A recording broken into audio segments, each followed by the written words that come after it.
Assalamualaikum warahmatullahi wabarakatuh. Halo teman-teman, perkenalkan saya Asyifa Lutfiana Arfani. Saya merupakan perwakilan dari kelompok 12, akan memberikan sedikit video praktik statistik non-parametrik uji Wilcoxon menggunakan aplikasi SPSS. Nah, sebelum kita menggunakan SPSS, alangkah baiknya kita mempelajari bersama mengenai konsep dasar uji Wilcoxon itu. Nah, di sini uji Wilcoxon memiliki beberapa tujuan, diantaranya yang pertama untuk mengetahui ada tidaknya perbedaan rata dua sampel yang saling berhubungan. Yang kedua, uji Wilcoxon tidak membutuhkan data penelitian yang berdistribusi normal karena bagian dari statistik non-parametrik. Jadi, uji Wilcoxon ini tidak membutuhkan uji normalitas terlebih dahulu. Lalu, yang ketiga, uji Wilcoxon merupakan alternatif bagi uji Pilot Sample T-Test. Nah, uji Pilot Sample T-Test ini merupakan kategori statistik parametrik. Tetapi ketika menggunakan statistik parametrik tersebut, kita mendapatkan hasil data yang berdistribusi tidak normal, maka kita lari ke uji Wilcoxon ini. Oke, lanjut saja ya, kita ke soal kasus penelitian. Di sini ada suatu penelitian yang ingin menguji apakah terdapat pengaruh pelajaran inquiry terhadap hasil belajar matematika siswa kelas 5B. Nah, data dari penelitian ini dibagi menjadi dua data, yaitu data pretest dan data post-test, seperti ini. Nah, ini sudah saya copy ke Excel dulu ya teman-teman, seperti ini. Untuk hipotesisnya, H0, tidak ada perbedaan hasil belajar matematika siswa untuk pretest dan post-test. Lalu untuk HA-nya, ada perbedaan hasil belajar matematika siswa untuk pretest dan post-test. Selanjutnya, kita langsung ke SPSS-nya ya. Sini kita buka dulu SPSS-nya. Oke.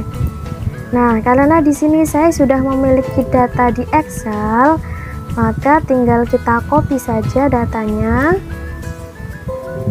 Oke, kita masukkan ke SPSS. Baik, jangan lupa untuk kita buka di variable view, kita ganti di namanya, kita beri nama pretest. Lalu untuk yang variabel kedua kita ganti ke post-test. Untuk desimalnya juga kita ganti biar enak. Oke, lalu kita kembali ke data view, kita lebarkan ya biar kelihatan. Nah, di sini saya memiliki 20 sampel hasil dari pretest dan post-test siswa kelas 5B. Nah, yang dimaksud dengan data yang saling berhubungan itu yaitu pretest dan post-test ini merupakan sampel yang sama dan tidak berasal dari data yang lain. Oke, langsung lanjut saja ke uji Wilcoxon-nya.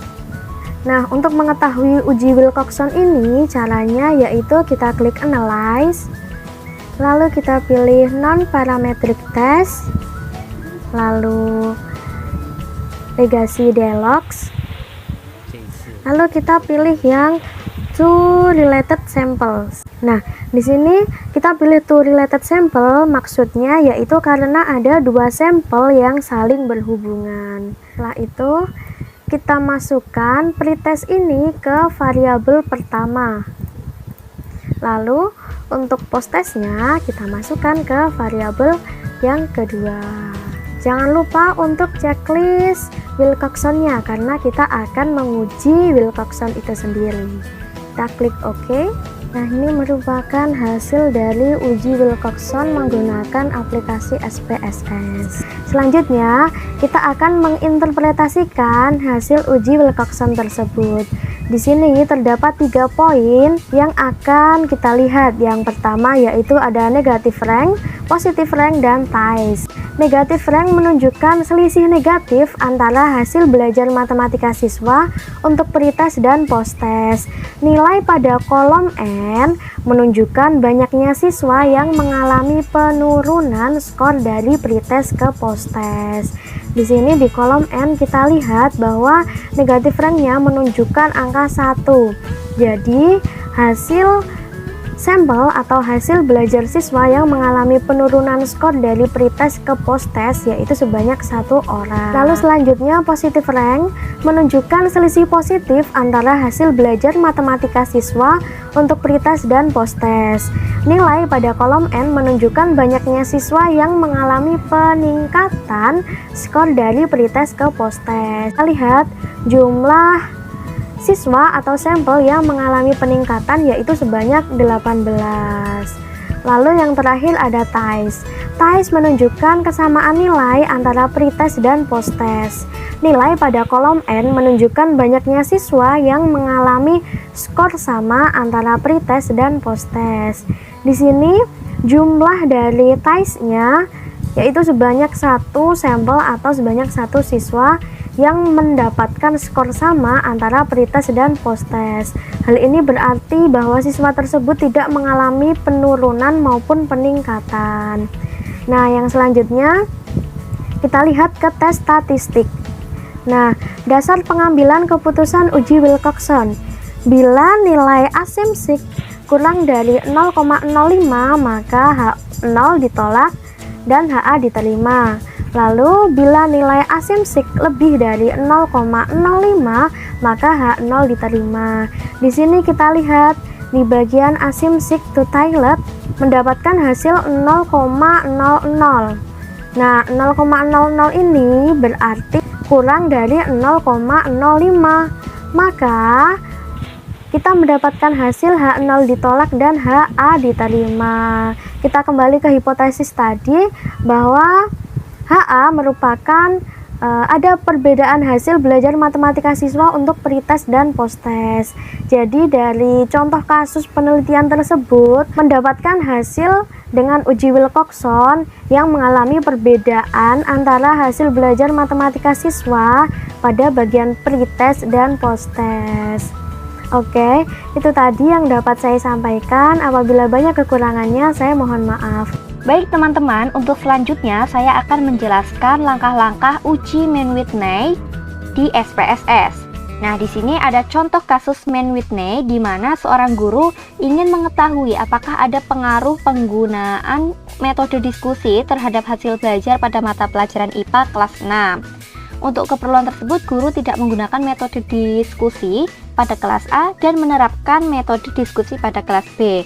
Kemudian, guru tersebut memberikan ulangan untuk masing-masing kelas dengan soal yang sama. Maka diperoleh nilai ataupun hasil belajar sebagai berikut. Nah, di sini saya sudah menuliskan data hasil belajar IPA di dalam Microsoft Excel. Nah, di sini untuk hasil belajar IPA kelas A dan ini hasil belajar IPA untuk kelas B. Nah, untuk hipotesis yang digunakan oleh guru tersebut yaitu ada perbedaan hasil belajar IPA antara kelas A dengan kelas B. Nah, dalam penelitian Mann-Whitney kita perlu adanya pengkodean di mana kelas A itu menggunakan kode angka 1, kemudian kelas B saya menggunakan kode angka 2.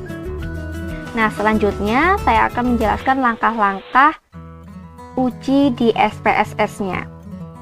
Kita buka aplikasi SPSS-nya terlebih dahulu. Kemudian di variabel data, di bagian name kita tuliskan hasil.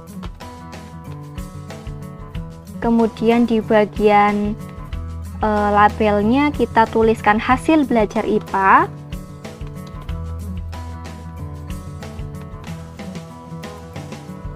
Nah, kemudian di name yang kedua kita tuliskan kelas.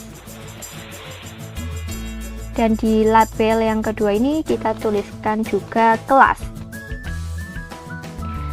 Kemudian di bagian values yang kedua ini kita klik.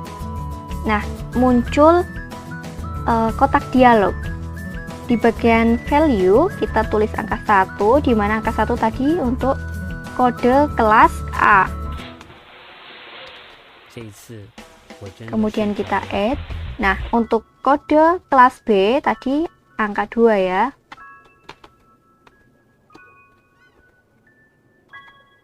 Oke, selanjutnya kita klik OK. Nah, kemudian kita klik data view. Nah, di data view ini sudah ada hasil dan kelas. Nah, di mana hasil di sini kita masukkan data hasil belajar kelas A dan kelas B yang ada di Microsoft Excel. Ini kita blok untuk kelas A terlebih dahulu. Kemudian kita masukkan di sini, di paste. Nah, untuk kelas B juga sama, kita copy. Terus kita paste di ini, hasil. Setelah itu untuk kelas, kita masukkan kode kelasnya. Untuk kelas A itu kodenya 1, kita copy juga. Kemudian kita paste. Kemudian untuk yang kelas B itu kodenya 2.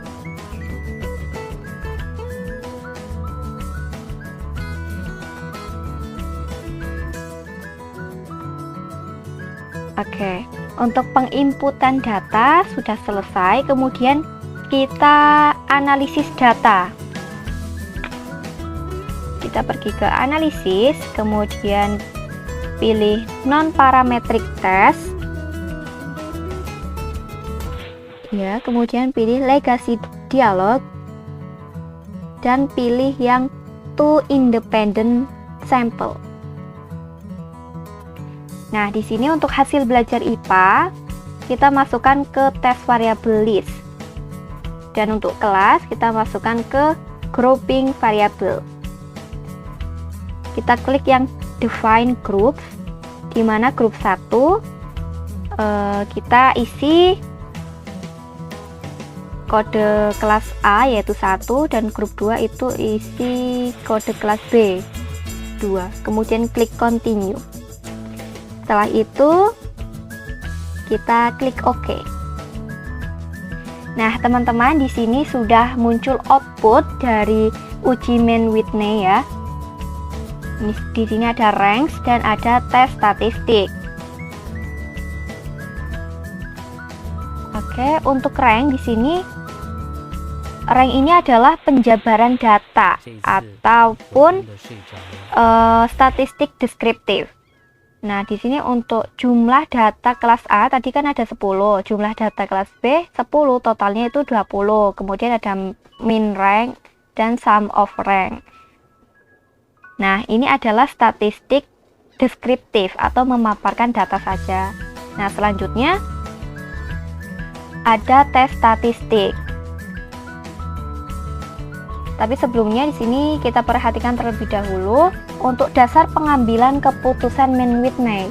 Yang pertama, jika nilai asimsik itu kurang dari 0,05, maka hipotesis diterima. Yang kedua, jika nilai asimsik itu lebih dari 0,05, maka hipotesis ditolak. Nah, kita perhatikan di sini untuk asimsiknya yaitu 0,000. Jadi, kurang dari 0,05, maka hipotesis diterima.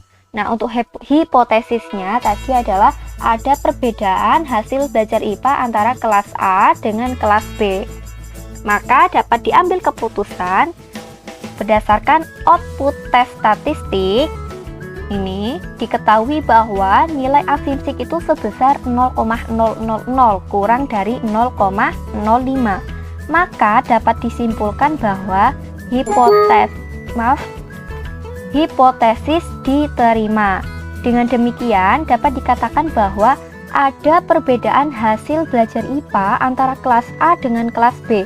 Karena ada perbedaan yang signifikan, maka dapat dikatakan bahwa ada pengaruh penggunaan metode diskusi terhadap hasil belajar pada mata pelajaran IPA kelas 6. Nah, sekian teman-teman penjabaran ataupun penjelasan uji Mann-Whitney menggunakan SPSS. Sekian dari saya. Wassalamualaikum warahmatullahi wabarakatuh.